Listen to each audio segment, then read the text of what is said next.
Good morning and welcome to Analog Electronics. I hope we don't have to do this for long, but then right now we will have to somehow study analog electronics through online lectures. I'm Jovetta Saraf from the EXTC department, and I will be taking this subject for you guys along with the lab Electronics Lab 1. So analog electronics, currently according to the new syllabus, we have only 3 hours of lectures, total 20 marks of internal assessment. We will be having 2 internal assessment tests and an end semester examination of 80 marks. So the duration of the end sem exam will be 3 hours, IIT 1, IIT 2, 20 marks each, and average 20 plus 80 will give you a total of 100 marks. Unlike FE, we do not have prelims probably, but you never know. Now, as I said, internal assessment would be 80% of the syllabus, end semester would be 100% of the syllabus, just like BEE question 1 compulsory, and you have to select any 3 questions out of the remaining questions to solve. We also have a lab, Electronics Lab 1. Now, in this lab, we have 25 marks term work and we have 25 marks of practical and oral examination.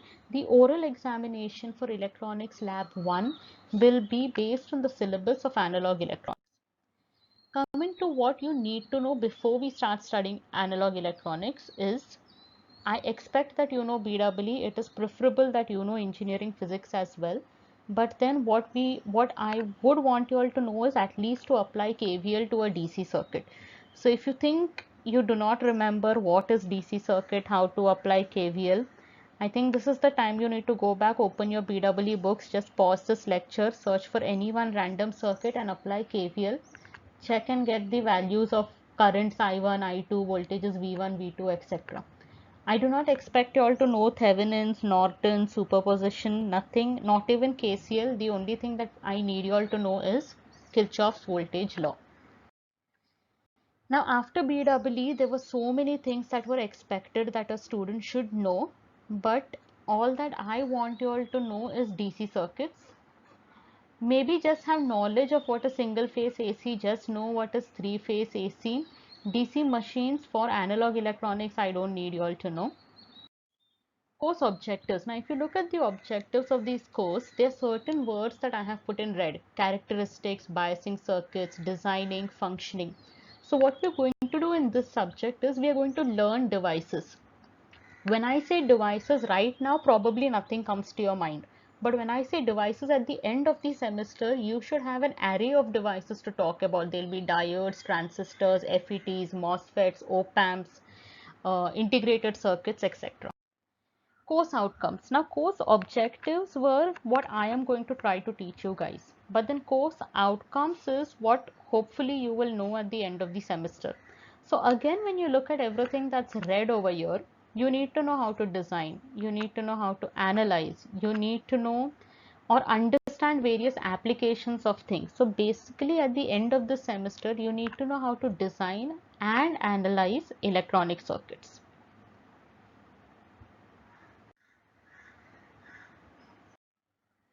We have 3 books that are really important for this subject. Donald Neiman and Boylston are the 2 books that we will be using for the initial 3 modules.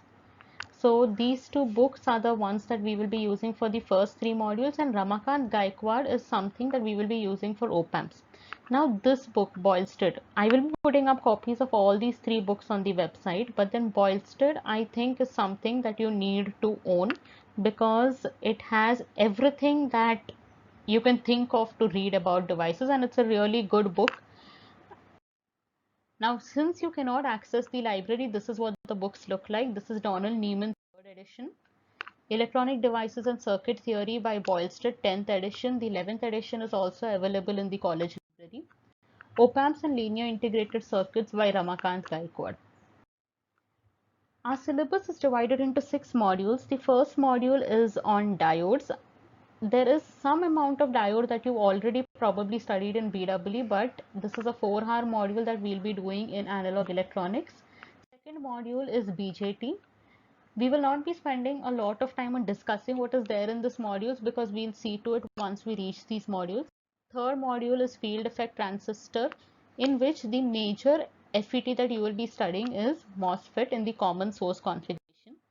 Next is operational amplifiers. It is a 10-hour module, one of the biggest modules that you have in syllabus and one of the rather easiest modules that you have in your syllabus.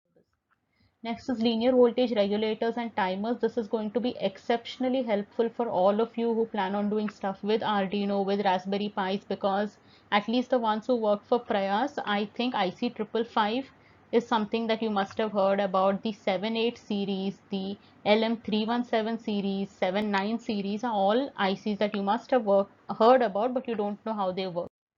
Module 6 is special purpose semiconductor devices. So these are all the types of devices like LEDs, linear diodes, opto isolators, things that you normally use in addition to whatever you're doing in your circuit.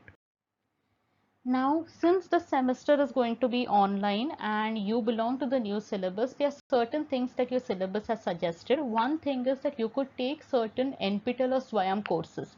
For all of you who have not yet done this, SWAYAM is a website that is set up by MHRD, and as your syllabus suggests, you can take these courses. So the first course suggested in your syllabus is Analog Electronics by Professor Pradeep from IIT Kharagpur. The link is given on the slide. I will also be adding the link to this on my website. The second course is Analog Electronics by Professor Chatterjee from IIT Madras. Now the content of this course is very similar to what you actually have in syllabus. So if you had to select any one between these two, I would request you to select Analog Electronics. This is what is given in your syllabus, but I'm sure most of you all must have heard of websites like Coursera and Udemy. Now on Coursera, you have these courses that are given by Georgia Tech. That is Introduction to Electronics, Linear Circuits 1 and Linear Circuits 2, DC and AC analysis. The advantage of taking this course is these are weekly courses. Each of them are around 4 weeks. So you've got 4 weeks, 4 weeks, 4 weeks. That is a total of 12 weeks, which is as long as your semester. So if you could just do these courses one at a time, at the end of it, you would have 3 certificates from Georgia Tech, and you would also cover quite a bit of your syllabus. As I mentioned, along with analog electronics, I will also be taking electronics lab 1. As of now, I don't really know how we'll be doing this, but hopefully we will be doing it on some virtual platform till you can actually come back to college. But the main objective of conducting a lab is the single word design. The main objective of doing a lab is you should be able to design something, and it should be a design that's going to work. Electronics Lab 1, if you look at what is given in your syllabus, you've got words like identify, analyze, determine, illustrate. All of these words mean that you are going to make something on the breadboard. That something has to work. Now, when it comes to the lab, we have got around 19 experiments that are mentioned in your syllabus, out of which we will be doing 8 in the class or in college. But that does not mean you cannot try out these other experiments. You could always try these other experiments. When we talk about experiments, again, MHRD has launched something known as virtual labs. Now, what you all can do is go to both of these websites. One is Broad Area Electrical Engineering, the other is Broad Area Electronics and Communications. Both of these will have some level of analog electronics in them. You could go to these websites, understand how virtual labs work. The other thing that I want you all to do for virtual labs is to download something known as LT Spice. So you could spend some time, search where you can get this software, download the software and just check how this works. So you have multiple Spice softwares like HSpice, PSpice that are available. LT Spice is a free version, which probably if we cannot get back to college, we would be doing most of our experiments on the software called LT Spice. Coming to the most important part, term work evaluation procedure. Your syllabus states that you are supposed to get 10 marks for journal, 10 marks for doing work in the lab, and 5 marks for attendance. So I have just changed this a little bit. You will be getting 10 marks for journal, that is submitting your journal on time, completing the experiments online, offline, however we have it. The 10 marks that were supposed to be for completing laboratory work will be for your mock practical exam that will be conducted at the end of the semester. If you've done every lab properly, you should be able to score 10 out of 10 over here. The 5 marks for attendance. are not going to be given if you're physically available or physically there for every lab. 5 marks for attendance will depend on all Viva sessions taken in every lab. So if you're present and you answer in the Viva session, you get 5. If you are absent and the Viva doesn't happen, you don't get any marks for that session. This happens for all 12 sessions in which labs are taken, and the best 10 is the marks that are added to your term work. So 10 plus 10 plus 5 is a total of 25 marks in term work. The aim in the semester is normally to give you at least 22 out of 25. How you're going to achieve 22 out of 25 depends on you. Now, the method in which we will be doing the syllabus is we will be starting with the first module, that is diodes, and then go on as the modules are mentioned in the syllabus itself. So you can go and check out the next lecture which will be on introduction to electronic circuits.